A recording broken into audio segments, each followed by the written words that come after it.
So, I'm sure anybody who has spent time reading the Bible can easily think of some passages that immediately cause you to ask questions and want that passage to go on a lot more than what it did. Probably one of my favorite examples of that is when Saul, in the Old Testament, first king of Israel, is trying to figure out what to do, and he goes to the necromancer of Endor and raises the dead Samuel's spirit to consult with him. And the whole thing takes a couple verses, and then it moves on, and you're left with so many questions as to what just happened. How can you not explain this more? So since we're with the Gospel of Mark, one of the ones that has always stuck with me, I think even back from high school, it was just kind of strange, was Mark 8:22 through 25. And that is when the healing of the blind man from Bethsaida. And it goes like this. Quote, "They came to Bethsaida. Some people brought a blind man to him and begged him to touch him. He took the blind man by the hand and led him out of the village. And when he put saliva on his eyes and laid his hands on him, he asked him, 'Can you see anything?' And the man looked up and said, 'I can see people, but they look like trees, walking.' Then Jesus laid his hands on his eyes again, and he looked intently, and his sight was restored, and he saw everything clearly. Then he sent him away to his home, saying, 'Do not even go into the village.'" End of the story. So many questions, right? Why did he take him out of the village to do the healing? Why did it take 2 attempts to heal him? I mean, shouldn't the Son of God be able to get it right the first time? Why did the people appear to be walking trees? It's like something out of J.R.R. Tolkien. Why send them directly home and tell them you're not allowed to go back to the village now? It's so many questions. And then it just moves on, and that's the end. Well, it turns out there's actually quite a bit of consensus amongst a lot of New Testament scholars about this particular passage that, no pun intended, sheds a little light on it and what's going on. And it's an interesting theory, and it's what I want to share to you today. We talked before about how in Mark, nobody understands who Jesus is and what his message really is. Who understands can really be counted on one hand.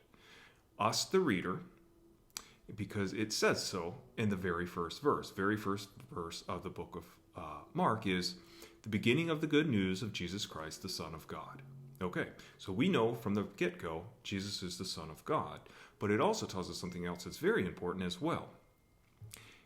Jesus Christ, the Son of God. So why is that important? Christ is not a last name. Mary and Joseph didn't have the last name Joseph Christ and Mary Christ. Christ means, as many of you guys already know, of course, it means the Messiah in Greek. It means anointed one. But that is an identification of Jesus that's being told to us from the very beginning. So we know. God, of course, knows who he is. Jesus knows who he is. And the demons know who he is. And then maybe the centurion does, maybe he doesn't. I'm not sure. I think it's ironic. Most people would disagree with me, and that's okay. But otherwise, nobody in this Gospel of Mark gets it. Nobody gets it.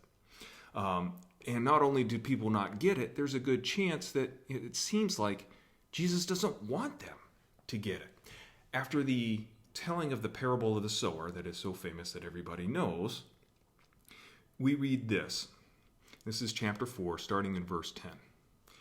"When he was done, those who were around him, along with the 12, asked him about the parable, and he said to them, 'To you have been given the secret of the kingdom of God. But for those outside, everything comes in parables, in order that they may indeed look, but not perceive, and may indeed listen, but not understand, so that they may not turn again and be forgiven.'" End quote. It's a little harsh. I speak in parables so they can't understand and they can't turn and be forgiven. And that's the end of that in Mark. But even the disciples are shown repetitively in the gospel to not get it. Okay? So, for example, when Jesus calms the storm in the boat, everybody knows the story. He gets up, he calms that, and this is still in chapter 4, starting in verse 40. he says to the disciples, "Why are you afraid? Have you still no faith?" And they were filled with great awe and said to one another, "Who then is this that even the wind and the sea obey him?" Now, the big turning point in the Gospel of Mark happens in chapter 8, okay? Because right after our healing of the blind man in chapter 8 is the time when Jesus says, "Who do the people say I am? Who do you say I am?" And this is when Peter steps up and says, "You are the Messiah. You are the Christ." And Jesus says, "Yes." So now it finally has dawned on the disciples that he is the Messiah. But they still don't get it clearly. Because what's the next thing that happens?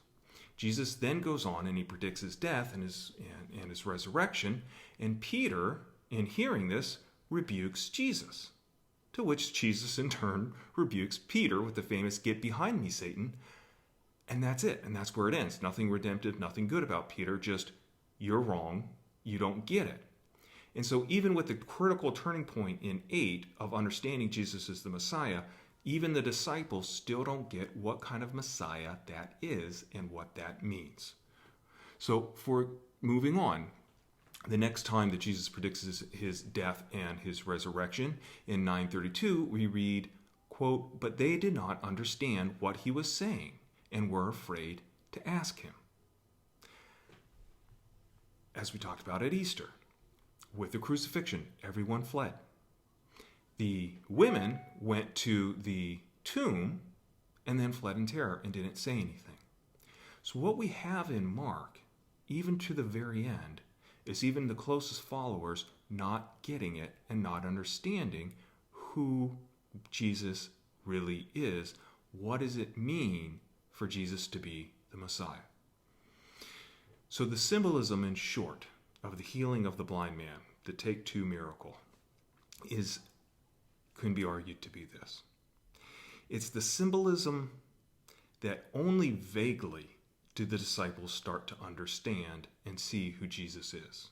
They now know that he is the Messiah, but do not truly see what that means. The blind man sees people walking in trees is a symbol of them not grasping that Jesus as the Messiah is not going to be a mighty hero, but is going to be a suffering hero. He's going to be a radically obedient Messiah, one that must be killed and raised from the dead. And that is not understood, even to the end of the gospel. Does the reader understand it, and does the reader get it? Is there that second healing, second revelation that comes that truly then lets people see who Jesus really is? And then the final coda being that not only will he die and be raised again, but he will come again in glory. As you read in Mark 13:26 and 27, "Then they will see the Son of Man coming in the clouds with great power and glory.